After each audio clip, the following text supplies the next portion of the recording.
বারুইপুরে বাজি তৈরি করতে গিয়ে বিস্ফোরণে গুরুতর জখম দুই ব্যক্তি। বারুইপুরে চম্পাহাটি বাজিপোড়ায় বিস্ফোরণ, ঘটনাস্থলে পুলিশ। এলাকাবাসীর অভিযোগ, হঠাৎ বিস্ফোরণের শব্দ শুনতে পায় গ্রামের মানুষজন। ঘটনাস্থলে গিয়ে দেখেন দুজন আগুনে পুড়ে আহত অবস্থায় পড়ে রয়েছে। সেখান থেকে তাদের দুজনকে উদ্ধার করে কলকাতা চিত্তরঞ্জন হাসপাতালে নিয়ে যাওয়া হয়েছে। গ্রামের বাসিন্দাদের অভিযোগ, সেখানে বাজি বাঁধার কাজ করছিল দুজন। ঘটনার তদন্তে বারুইপুর থানার পুলিশ। বারুইপুর থানার ভারপ্রাপ্ত আধিকারিক বলেন, বারুইপুর চম্পাহাটি হালাল বাজি পড়াতে বাজি তৈরি করছিল, সেই সময় গুরুতর বিস্ফোরণ ঘটে। কি করে এমন ঘটনা ঘটলো, সমস্ত বিষয়ে তদন্ত চলছে। এই পাড়ার আশেপাশের লোকেদের থেকে শুনলাম এই জায়গাটা পুরো ফাঁকা ছিল, সবে বাড়িটা নতুন করছে, সেট টেটগুলো নতুন হচ্ছে।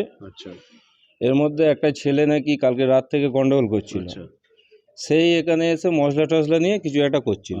এটা কার বাড়ি? এটা বাড়ি সুকুমার অধিকারী। আচ্ছা, তারপর কি হয়? উনি লোক নিয়ে এসেছিলেন? না না না না, উনি জানেনও না। আচ্ছা, যে যার বাড়ি সে জানে না, এটা এরকম খোলাই পড়েছিল। তারপর কি হলো?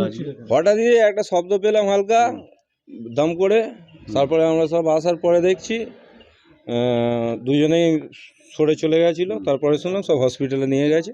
একজনের নাম কি? অমর বিশ্বাস। আরেকজনের নাম? আরেকজনের নাম হচ্ছে সুদীপ নাকি, সুদীপ নাইয়া। কি অবস্থায় দেখলেন কি করছিল এখানে? ওদের হালকা পুড়ে টুড়ে গেছে দেখেছি। তারপরে তো সব ছুটে পালিয়েছে, চলে গেল। বাজি তৈরি করছিল না, বাজি করছিল বলে, বাজি থাকলে তো এখানে বাজি জিনিসপত্র থাকতো। কি করছিল? তাহলে মশলার মজুদ ছিল তো? মশলা থাকলে এসব ঘর বাড়িগুলো এখনো ঠিক থাকে? কি করছিল ওরা? কি করছিল তো আমরা নিজেরাই জানি না, তো আমরা বলবো। একবারই একটা সাউন্ড হয়েছে, এমন খুব একটা জোরেও না, যেরকম আমাদের এখানে দাম করে একটা সাউন্ড হয়, খুব বেশি জোরেও না, মোটামুটি একটা সাউন্ড হয়েছে। পুড়ে গিয়েছে তো? হ্যাঁ।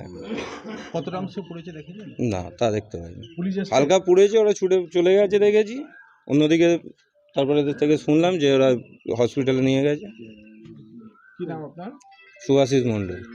যখনই বিস্ফোরণটা, এখানে বিস্ফোরণ বলতে যখন একটা আওয়াজ হয়েছে, তখন আমি এখানে ছিলাম না, তখন চাম্পাটিতে ছিলাম। আওয়াজ পেয়ে আমার বোন এসে বলছে, দাদা তুমি কোথায়? আমি চাম্পাটি। তা বলছে আমাদের এখানে একটা আওয়াজ হয়েছে। তো আমি ছুটে এসেছি, এখানে আসার পরে দেখছি দুটো ছেলে এখানে ছিল, তাদেরকে নিয়ে চলে গেল, এইটুকুনি বলতে পারি। কি অবস্থা ছিল? হালকা একটু গায়েটায় চোট হয়েছে। চোট মানে দেখ সামনে এইগুলো একটু ছালটালগুলো হয়েছে। যেরকম আওয়াজ হয়েছে আপনাদের তো অভিজ্ঞতা? না, আওয়াজটা সেরকম নয়, আমাদের ড্যাম টাম ফাটলে যে আওয়াজটা হয় সেই আওয়াজটা হয়নি। এটা খোলা মার্কেটে তো, কি মনে হয়?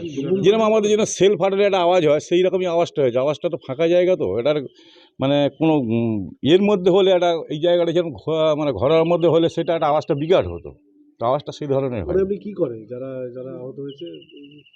ওরা সব বাজি শিল্পের মধ্যে, একজনই বাজি শিল্পের মধ্যে যুক্ত ছিল, আর যে মেন কারিগর সেই এর মধ্যে যুক্ত ছিল, সে একটু দুষ্কৃতি মতন ছিল। ও এই অধিকারী যার নাম বলছেন, যার কারখানা, তিনি কি এনেছিলেন এখানে? না না না না, তারা কালকে সরস্বতী পূজা এখানে নেই। তাদের বাড়ি কোথায়? বাড়ির সামনেই বাড়ি, এই পাশে এই বাড়িটার পরেই বাড়ি। যে দুষ্কৃতী বলে মনে হচ্ছে সেই কি? ওই ছেলেটা খুব হ্যাক্কারবাজি করে পাড়ায়, এই পাড়ার মধ্যে বেড়ায়। ও কি লুকিয়ে জুড়ে বোম বাঁধে নাকি? কালকে আমি শুনলাম ও একটা গন্ডগোল করেছে কোথায়, ওই কাঞ্চির মাঠে কোনো ছেলেদের সাথে এইসব একটা গন্ডগোল করে। জানতে পারলাম সে সকাল থেকে নাকি কিছু ছেলে পুলে নিয়ে ঘুরতে যে এইসব কিছু করুক। ওর নাম অমর বিশ্বাস। ও কি বোম টোম মারছিল কি মনে হচ্ছে আপনার?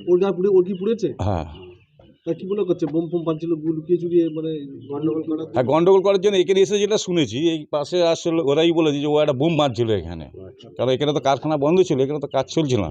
আচ্ছা, এইটুকুনি বলতে পারি। তাহলে বোম বাঁধ দিকে কিছু হয়েছে।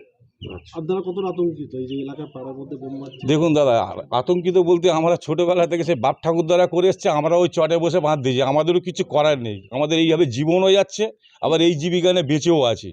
কিন্তু আপনার হ্যাঁ, বাজির জায়গায় বোম বাঁধছে আপনার এলাকায়, সেটা তো আপনাদের হ্যাঁ, এটা তো খুব মারাত্মক জিনিস হয়েছে, কিন্তু সে যতক্ষণ না না তাকে ধরতে পারছে কী করবো, সেটা আমরা আসার আগেই তো বার হয়ে গেছে। এর আগে দেখা গেছে এখানটায় বোমা ব্যবসার সঙ্গে যুক্ত রয়েছে লোকজন আছে, পুলিশও ধরে নিয়ে গেছে।